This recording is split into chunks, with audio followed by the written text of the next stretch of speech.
Hola, mi amigo querido. La grande batalla espiritual se vence o se fracasa aquí en la mente. ¿Por qué? Porque antes de la acción viene el pensamiento. Un pensamiento acariciado finalmente te lleva a la acción. Por eso, somete tus pensamientos a las manos de Dios. Deja que el Espíritu tome control de tu vida y te garantice la victoria. Hoy iremos a la lección número 5 para el 1 de noviembre del año 2025. Y el título de la lección de esta semana es Dios pelea por ustedes.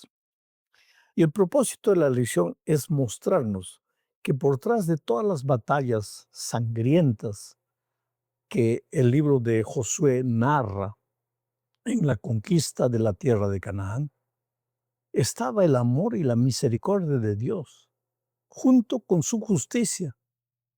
A veces nosotros solo vemos sangre, vemos muerte, vemos batallas y nos escandalizamos porque pensamos, ¿cómo es que un Dios de amor pudo permitir todo ese derramamiento de sangre? Sin embargo, nos olvidamos del contexto y nos olvidamos de las propias circunstancias que los hombres de aquel tiempo vivieron. Entonces vamos a la primera parte de este estudio bajo el título de La iniquidad de los cananeos. Mira, querido, la primera vez que Dios prometió la tierra de Canaán al pueblo de Israel, en realidad fue a Abraham. No había todavía el pueblo de Israel, porque el pueblo de Israel comenzó con Jacob, descendiente de Abraham. ¿Qué le dijo a Abraham Dios? Lo que está registrado en Génesis capítulo 15, versículos 15 y 16. Le dijo, y tú vendrás a tus padres en paz y serás sepultado en buena vejez. Y en la cuarta generación volverán acá, porque aún no ha llegado a su colmo la maldad del amorreo hasta aquí. Cuando Abraham recibió esta promesa, estaba en Canaán. Dios le había dicho que la tierra sería de él. Y Abraham muchas veces preguntó, Señor, ¿y cuándo vas a cumplir la promesa? Y ya cuando estaba al fin de sus días, Dios le dijo a Abraham, Abraham, tú descansa tranquilo, tú vas a descansar. Pero tu cuarta generación considera 100 años por una generación, o sea, 400 años después, tus descendientes heredarán esta tierra. ¿Y por qué no ahora, Señor? Por un simple motivo. Todavía no se ha colmado la maldad del amorreo, del jebuseo, del eteo, de todos los cananeos. El vaso de la maldad de ellos no se ha colmado.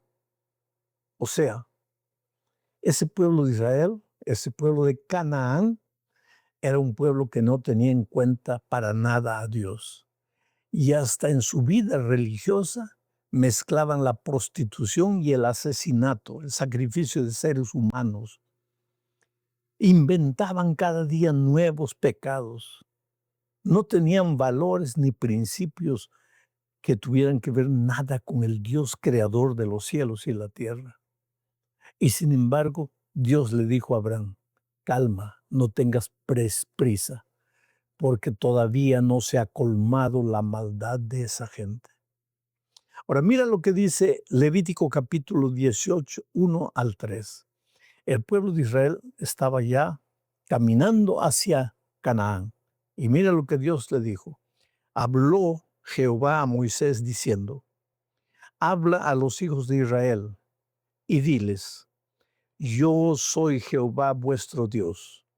No haréis como hacen en la tierra de Egipto, en la cual morasteis, ni haréis como hacen en la tierra de Canaán, a la cual yo os conduzco, ni andaréis en sus estatutos. Y si tú quieres, lee todo el resto del capítulo 18 de Levítico. Y tú vas a ver ahí todo lo que los cananeos hacían. Era una cosa que no se podía entender, hombre con hombre, mujer con mujer, ser humano con animal. No había respeto por nada, sacrificios humanos, derramamiento de sangre inocente. Pasó un siglo. El pueblo de Israel reclamaba al Señor, ¿y cuándo? ¿Y qué decía Dios? Todavía no se ha llenado el vaso de la maldad de esta gente. Y ese pueblo seguía inventando pecados y hundiéndose en la maldad. Pasaba otro siglo. Señor, ¿y cuándo? Todavía no se ha colmado la maldad. 3 siglos, todavía no. 4 siglos. Y llegó un momento en que el pueblo de Israel entró. Pero nosotros leemos, el pueblo de Israel entró y expulsó a los cananeos. Pero y los más de 4 siglos que Dios esperó, esperó y esperó para que ese pueblo se arrepintiese. Eso nosotros no percibimos. Solo percibimos cómo el pueblo de Israel entró y conquistó. Pero la paciencia y la misericordia que Dios tuvo. Ahora, querido, llega un momento, no es que la paciencia de Dios se agota, sino que el ser humano llega a un punto de no retorno. Es como la gangrena. La gangrena comienza a devorar el cuerpo. Llega un momento en que la gangrena ya no puede ser controlada. Y si tú no haces algo radical, la gangrena va a tomar cuenta del cuerpo entero. Entonces muchas veces es necesario amputar un dedo, muchas veces es necesario amputar una mano o amputar un brazo para salvar el resto del cuerpo. Esa parte de habitada en Canaán por los seres humanos que no tenían en cuenta a Dios para nada, era como la gangrena espiritual que iba avanzando. Y Dios, juez justo, porque a veces nosotros pensamos cómo Dios permitió la guerra, cómo Dios permitió que el pueblo de Israel avance violentamente contra los cananitas. No, querido, Dios es un Dios justo. Génesis 18:25 dice, lejos de ti el hacer tal, que hagas morir al justo con el impío y que sea el justo tratado como el impío. Nunca tal hagas. El juez de toda la tierra no ha de hacer lo que es justo. El juez de toda la tierra, el Señor creador de los cielos y de la tierra, ¿no es un ser justo? Mira lo que dice Salmo 89:14. Leo. Justicia y juicio son el cimiento de tu trono. Misericordia y verdad van delante de tu rostro.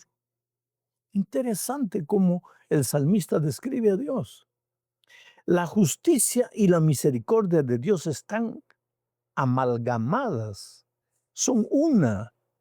Dios no es más justicia que misericordia, ni más misericordia que justicia. Erramos cuando queremos colocar la misericordia de Dios contra la justicia de Dios, o viceversa, la justicia de Dios contra la misericordia. No, Dios es justo y misericordioso. Fue misericordioso con el pueblo de Canaán esperando más de 4 siglos, mientras el pueblo cada vez se hundía más y más y se descomponía espiritualmente. Pero fue justo también Dios cuando dijo, hasta aquí llegó. Este pueblo ya no tiene retorno. Asimismo, muchos cananeos se convirtieron. Un ejemplo, Rahab no era cananea. Ella se convirtió junto con toda su familia. Y si tú lees toda la historia vas a ver que muchos cananitas se convirtieron, aceptaron a Dios como su Señor. Quiere decir, ¿quiénes fueron destruidos? Esta es otra cosa que tenemos que tener en la mente. Dios no ordenó entren y maten a todos. No, no, no. Calma ahí. Vamos a ver las órdenes de Dios. Despojar o aniquilar. Esta es la tercera parte. Los cananeos endurecieron su corazón y se aferraron a su cultura de maldad hasta el punto en que fueron destruidos como consecuencia de la decisión que ellos mismos tomaron. Pero mira lo que decía Dios en su orden al pueblo de Israel. Éxodo capítulo 23, 28 al 30. Leo. Enviaré delante de ti la avispa que eche fuera al heveo, al cananeo y al eteo de delante de ti. Mira, enviaré la avispa para que eche fuera al cananeo, no para que lo mate, para que eche afuera, porque el plan de Dios no era matar a esa gente, el plan de Dios era retirarlos de Canaán, porque por tras de todo también estaba el simbolismo de que el pueblo de Dios hoy camina a su Canaán celestial. Entonces, el plan de Dios no era que esa gente muriese. Leo el versículo 29. No los echaré delante de ti en un año, para que no quede la tierra desierta y se aumenten contra ti las fieras del campo. Poco a poco los echaré de delante de ti, hasta que te multipliques y tomes posesión de la tierra. ¿Tú ves el plan de Dios? El plan de Dios era compasivo para con los cananitas, esperando que ellos se arrepintiesen, que ellos regresasen, que ellos aceptasen al Dios Jehová, creador de los cielos y la tierra. Sin embargo, ese pueblo se endurecía y no hacía caso. Leo ahora Éxodo 33, 2. Mira. Y yo enviaré delante de ti el ángel y echaré fuera al cananeo y al amorreo, al eteo, al fereceo, al hiveo, al jebuseo. Echar fuera. El plan no era matar, el plan era echar fuera, expulsarlos, despojarlos de la tierra, para que el pueblo de Israel se desarrollase en esa tierra que Dios le había prometido. Pero, ¿qué hubiera sucedido si todo el pueblo de Canaán hubiera aceptado a Dios? ¿Se hubiera quedado en su tierra? ¿Y qué hubiera sido de Israel? No sé. Yo no puedo responder lo que no está escrito en la palabra de Dios. Tal vez también habitaría en la tierra. ¿Por qué?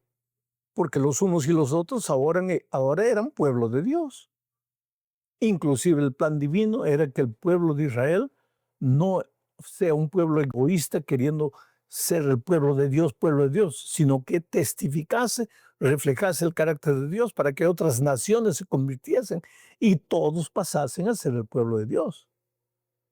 Leo ahora Números 33, 52. Dice así: echaréis de delante de vosotros a todos los moradores del país y destruiréis todos sus ídolos de piedra y todas sus imágenes de fundición y destruiréis todos sus lugares altos. Percibe las dos palabras. Echaréis, expulsaréis, sacaréis al pueblo. Ahora percibe la otra palabra, destruiréis. Pero destruiréis ¿qué? A la gente no. Destruiréis los ídolos, sus falsos dioses, sus imágenes. La destrucción no tenía nada que ver con el pueblo. El pueblo debería ser expulsado. Pero la guerra no era contra el pueblo, la guerra era contra el enemigo de Dios que estaba por detrás de esos pequeños dioses, de esos falsos dioses. El asunto es que el pueblo de Israel decidió escoger el territorio de la muerte. Porque si Dios es vida, donde está Dios está el territorio de la vida. Ahora, si tú abandonas a Dios, si tú no aceptas a Dios, no quieres saber nada con Dios, naturalmente entras al territorio de la muerte. Y esa muerte puede ser por atropellamiento, por cáncer, por muchas formas. Pero el que está alejado de Dios ya está muerto espiritualmente. Parar de respirar es parar de respirar. Nosotros nos preocupamos solo con el parar de respirar, pero Dios está preocupado con la vida espiritual, la vida eterna de sus hijos, para mostrar que la muerte del pueblo de Canaán fue una elección de ellos. Leo Deuteronomio capítulo 20, versículos 10, 11 y 12. Dice: Esta es una orden que Dios le dio al pueblo de Israel cuando entrase a las ciudades. Dice, cuando te acerques a una ciudad para combatirla, le intimarás la paz. Y si respondiere paz y te abriere, todo el pueblo que en ella fuere hallado te será tributario y te servirá. Mas si no hiciere paz contigo y emprendiere guerra contigo, entonces la sitiarás. O sea que el pueblo de Israel en sus conquistas llegaba anunciando paz, pero si el pueblo no aceptaba la paz y quería la guerra, generalmente Dios iba al frente de su pueblo y la guerra era vencida por el pueblo de Israel. Los ídolos eran destruidos y la tierra quedaba para el pueblo. Pero el plan de Dios no era destruir. Hoy día mismo, ¿cuál es el plan de Dios para sus hijos? No quiero la muerte del impío, dice Dios. ¿Acaso Dios es un Dios salvaje que se regocija con la muerte de los seres humanos? No, querido. Dios no quiere la muerte del impío, quiere que se arrepienta y regrese. Pero a veces el impío se agarra con uñas y dientes del pecado, de su cultura, de sus costumbres, no quiere salir. Cuando Cristo venga, la destrucción caerá sobre el pecado, no sobre los seres humanos. Pero cuando los seres humanos se agarran del pecado, pues la destrucción caerá, que cae sobre el pecado, los va a destruir también. ¿Por qué? Porque no aceptaron la invitación divina. Y esto es lo que nosotros vemos en la última parte de este estudio, hablando del príncipe de paz. Jesús era el príncipe de paz. Al mismo tiempo es el guerrero, el príncipe guerrero de Dios. Pero su intención es paz. Mira lo que dice Isaías 9:6. Porque un niño nos es nacido, hijo nos es dado, y el principado sobre su hombro. Y se llamará su nombre, admirable consejero, Dios fuerte, Padre eterno, príncipe de paz. Ahora, cuando Cristo vuelva a esta tierra, ese príncipe de paz, mira lo que va a hacer. Apocalipsis 19, 11 al 15. El texto es largo, pero lo voy a leer. Dice así. Entonces, está escribiendo Juan, entonces vi el cielo abierto, y he aquí un caballo blanco, y el que lo montaba se llamaba Fiel y Verdadero, y con justicia juzga y pelea. Hasta cuando pelea Jesús, pelea con justicia. Sigo el versículo 12. Sus ojos eran como llama de fuego, y había en su cabeza muchas diademas, y tenía un nombre escrito que ninguno conocía sino él mismo. Estaba vestido de una ropa teñida en sangre. Y su nombre es el Verbo de Dios. Y los ejércitos celestiales vestidos de lino fino, blanco y limpio, le seguían en caballos blancos. De su boca sale una espada aguda para herir con ella a las naciones, y él las regirá con vara de hierro. Y él pisa el lagar del vino del furor, de la ira del Dios Todopoderoso. El príncipe de paz, el príncipe que hoy llega y te habla al corazón y te susurra al oído y te dice, hijo, déjame entrar en tu vida, déjame entrar en la vida de tu familia. Yo voy a colocar paz en el corazón de ustedes, van a ser una familia armoniosa, feliz. Ese mismo príncipe de paz que hoy te espera, que hoy aparentemente tarda, como Pablo dice, el Señor no retarda su promesa como algunos la tienen por tardanza, sino que es paciente. Hoy Él tiene paciencia contigo. ¿Por qué? Porque todavía no aceptas. Él te habla, pero tú no oyes. Él te habla, pero tú no oyes. Pero ese mismo Dios volverá, el Señor Jesucristo volverá. Y ahora Juan lo ve en visión, en su caballo blanco, con sus ejércitos de ángeles. Su ropa está manchada de sangre porque ha pisado el lagar. Y en todo lo que ha hecho, lo ha hecho con justicia. A ese mismo Dios lo vemos en Israel conquistando Canaán. habló a Canaán, suplicó a Canaán, esperó a Canaán.